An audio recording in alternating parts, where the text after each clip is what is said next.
Enough with embrace debate. Pointless yelling at each other on ESPN and Fox, yet very little actual content. It's time for a change. A voice from the fan, for the fan. The most compelling topics in sports, all covered here. This is Corbet's Corner. Welcome in. This is the Wednesday edition of Corbet's Corner. Matthew cruising with me. I'm Dylan Corbett, getting into some college football, college hoops as well. Matt's got to be feeling great. The Illini disposing of those frauds, Duke. Coach K with some interesting comments. We'll dive into that. But first, let's start with college football. Games are getting canceled left and right, both sports, basketball and football. It's been tough, but again, the committee's just unwavering. Big Ten coming out today saying, whatever, we need Ohio State in there. Fuck you guys. Okay, why do we even have these rules anyway? If you're just going to break them for just to get the dollar, like we're seeing how greedy this whole thing is. It's never been so bare and naked than it has been during 2020. But yeah, it's kind of like a dull week, especially for me and I guess for you as well, because Notre Dame just waiting for the chance again to knock off Clemson for a second time. Boston College, we're waiting to see if we're even going to play a bowl. A total letdown spot. Jurkovec ended up not playing, and we lose against Virginia. 6-5, year one under Hafley. Some great moments. Bam, sign me up. I'll take it. I want Hafley to coach our basketball team for the rest of the year. Jesus Christ.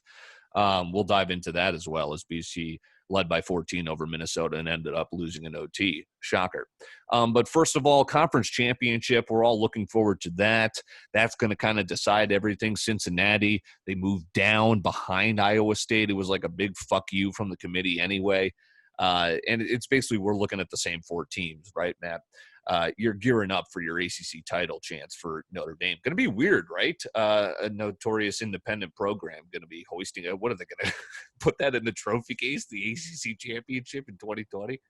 Absolutely, dude. Let it be known that the 1 year Notre Dame comes into a conference, they run the table, and possibly, if they were to win, they would be running the table. Right. I love the fact that a few years ago they did join like the ACC in a sense, football wise. They started playing an ACC schedule for half, in addition to half of their normal rivalry games like USC. It used to be Michigan, all those schools, Army, Navy, those guys. So that's been good. Yeah, I'm excited. We got 2 weeks, so a little bit of a layoff there. It'll be a really good test to see where this team is. They're not going to be favored. It'll probably be Clemson by a touchdown again. Yeah. In all seriousness, maybe less, somewhere between the 5 to 7 range. And as long as Notre Dame doesn't get blown out, they should be fine to make the playoffs. But hell, go out there and win and keep Clemson out. That would be pretty cool. That would also ensure not only do you not play Clemson, you would not play Alabama in the semifinal. Right. You lose, you're probably getting knocked to 4, and you'd have a tough matchup with Bama. Assuming Bama wins out, it's interesting. Florida kind of controls their own destiny. If they win, they are surely in as the SEC champ. Them and Bama both. But then it's like Texas A&M. They don't have to play Bama. They can get in if everyone else slips up. So that's interesting. Yeah, Iowa State climbing. Hopefully they don't get in there. I'd rather see Cincinnati instead of them. Or Oklahoma. I knew as soon as they were 1-2. Now all of a sudden they're 7-2. They're steaming their way into that top 10. Yeah, Bama's got Arkansas. They're a 32-point favorite. That's barring a colossal upset. That's not going to happen. I don't think Florida's going to slip up against LSU at home. They're a 23-point favorite. So again, looking forward to conference championship week. You said it. Florida controlling their own destiny. Kyle Trask, he's got to be the favorite for the Heisman. But it might be is it any possible way that that's like a Heisman decision game, that SEC title between him and Mac Jones? But Mac Jones's numbers are incredible as well. But Trask is just lighting up the board with 38 touchdowns, which is clear in a way the leader in football. But also what Mac Jones has going against him is kind of the USC factor, where Bush and Leinart were always stealing votes from each other. Najee Harris has 20 rushing touchdowns, and they've got receivers galore. They've got almost 3 guys. How about Devontae Smith? Exactly. So they've got 3 guys that have a legitimate case to be sitting there as a Heisman finalist, which I think is why Trask is like a lock. He is likely, yeah. And thing is, so I just looked. The Heisman ceremony is January 5th, so they will have all these or not all these bowl games, but they'll have these championships in play. Mm-hmm. I don't think the semifinal will have been played by then. Maybe. Yeah, it will. It's New Year's Day. So actually, but they should have made up their minds before the semifinal. Right. Anyway, Both will be in, yeah. But anyway, yeah, I think it's Kyle Trask. He's doing what Joe Burrow did last year. We're just talking about it. I don't know why he's been incredible. Yes, championships. As for Ohio State, so yes, they met this morning. They're revisiting the rule of 6 games to play in the Big Ten championship, but also there's a rule that I said this to a few people. There's a rule that allows 2 teams whose opponents canceled on them because of COVID. So here, Michigan canceled on Ohio State. Right. Purdue was shut down yesterday awaiting tests. They may cancel on Indiana. There's a rule that they put in before the season that said those 2 teams can schedule each other, Ohio State and Indiana. I don't know if Indiana would want to do that because they're the ones who play again, right? Right. So there's that. But also the rule that is preventing them from playing is a rule that was put in place by the commissioners before the season. Which was so stupid. Well, but they can just as easily say we're removing the rule. And they're going to. And no one's going to outcry, Right. And look, all these Big Ten fans and schools saying it's not right, keep the rule in place, you agree to this. Those people are dumb. Unless if you're like Michigan where you just hate Ohio State, the rest of the Big Ten should want Ohio State in the college football playoff. It's good for the conference. All the schools get money. It's a win. Like there's no lose. It's not good for anyone if the Big Ten is not represented in the playoff. If you're Michigan and you just hate Ohio State, that's fine.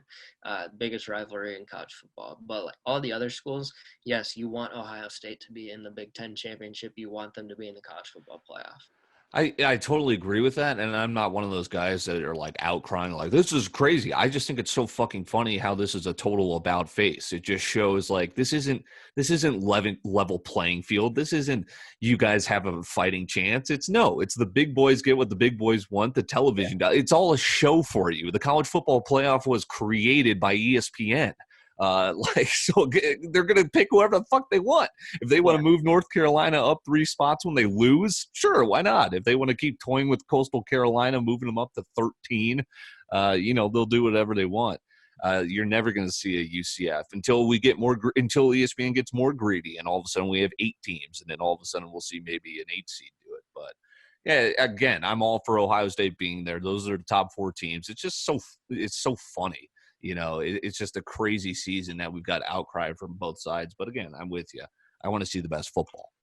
Ohio State would be the ones who suffer the most if Florida beats Alabama and if Clemson beats Notre Dame. Right. Ohio State's the team that could get pushed out. Even if they play in the Big Ten championship, they could just say, "Look, Florida and Bama's 10-1 schedule, and the SEC was more impressive than your 7 wins in the Big Ten." So yeah, their opponent's record right now, who they beat, is like 8-24. Like it's not impressive. Indiana, a good team, that's their biggest win, but.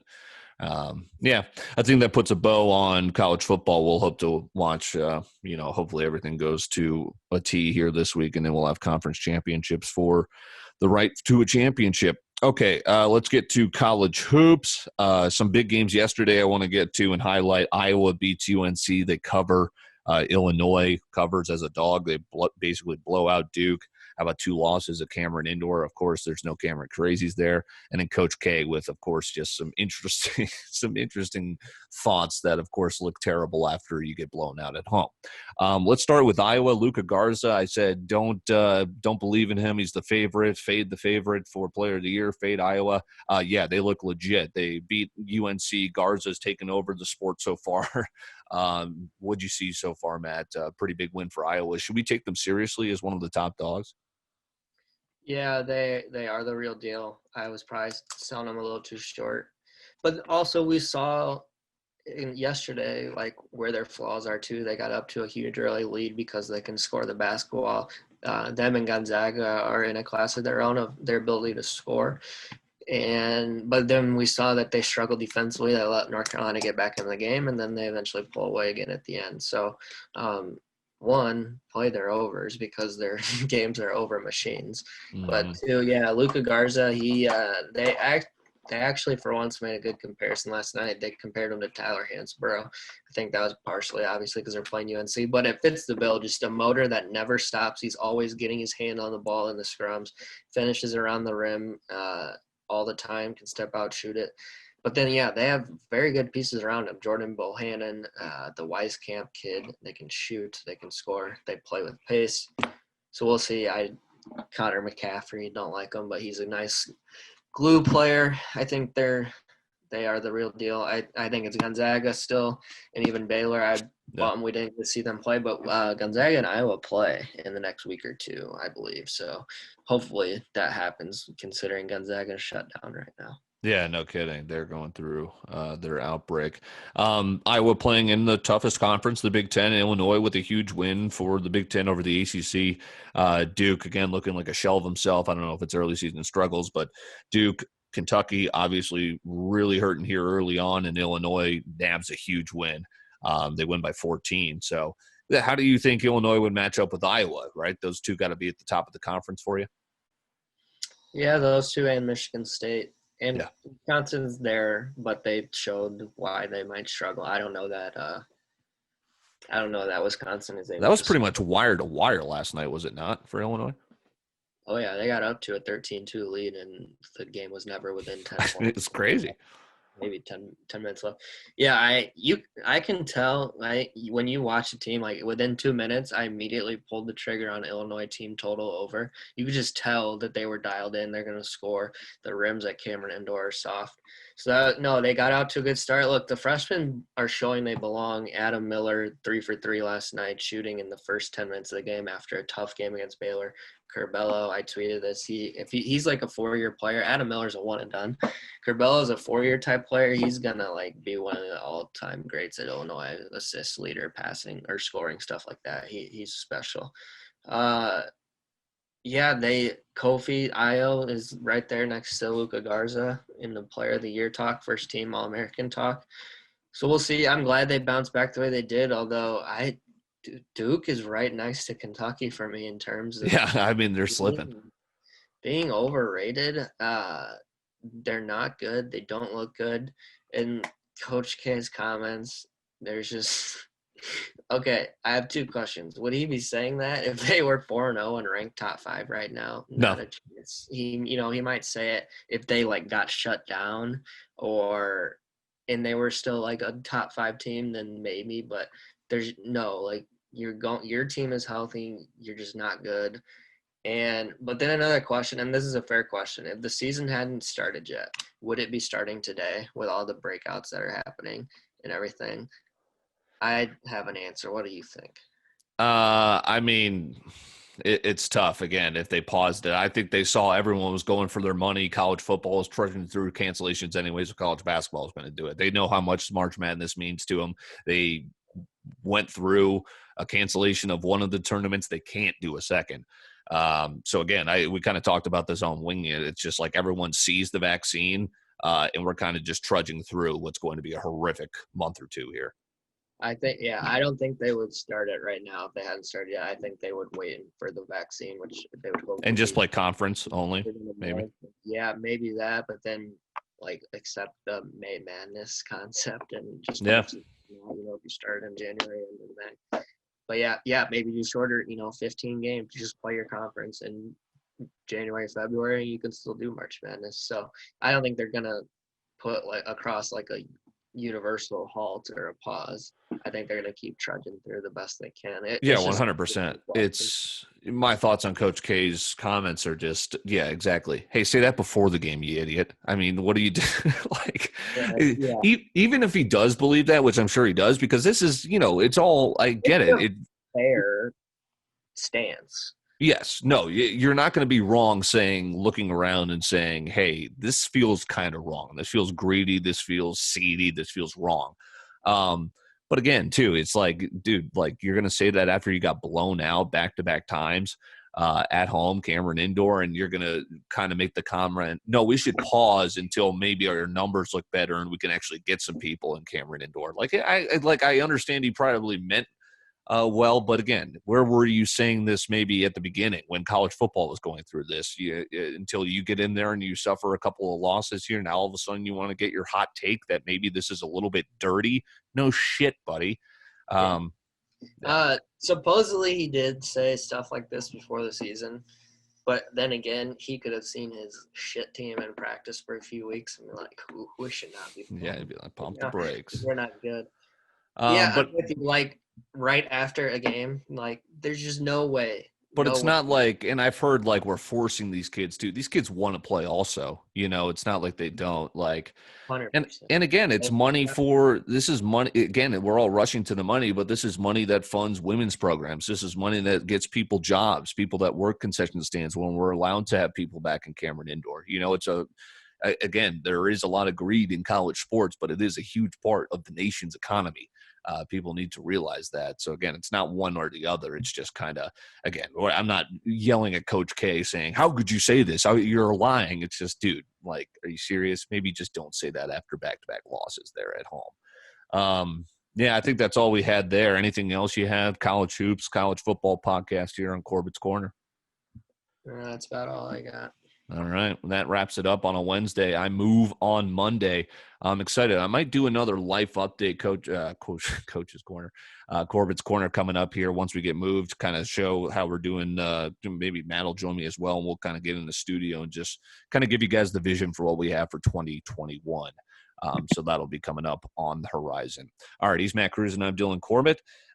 Take care, folks. Enjoy your Wednesday, and we'll be back to talk to you on Corbet's tomorrow. Check out Wednesday's edition as well.